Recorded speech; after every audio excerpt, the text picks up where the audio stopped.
রাবণের সংঘর্ষ হয়, বালি তার নিজের ল্যাজ দিয়ে রাবণের সাথে ল্যাজের মধ্যে বেঁধে সমুদ্রের মধ্যে ডোবাচ্ছে। দেখুন বালির সঙ্গে রাবণের সংঘর্ষ হচ্ছে, বালি তার নিজের ল্যাজ দিয়ে রাবণকে সমুদ্রের মধ্যে ডোবাচ্ছে। এমনকি সমুদ্রের ঢেউটাকেও তুলে ধরা হয়েছে পরিষ্কারভাবে।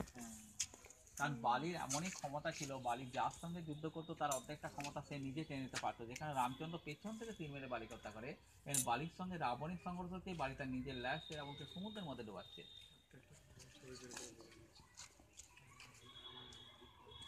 ভিতরের দেয়ালটা একটু লক্ষ্য করুন, বেশ কিছু দেবদেবীদের মূর্তি করা আছে, ছিন্ন মস্তা, দুর্গা, কালী, গণেশ।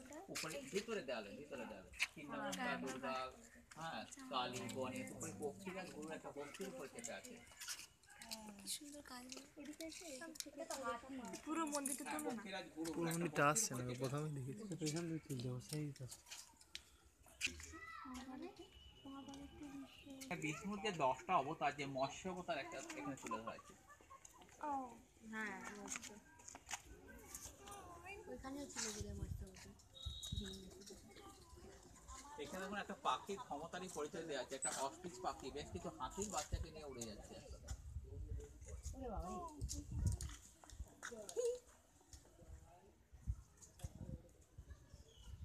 হাতির বাচ্চাকে তুমি বাপরে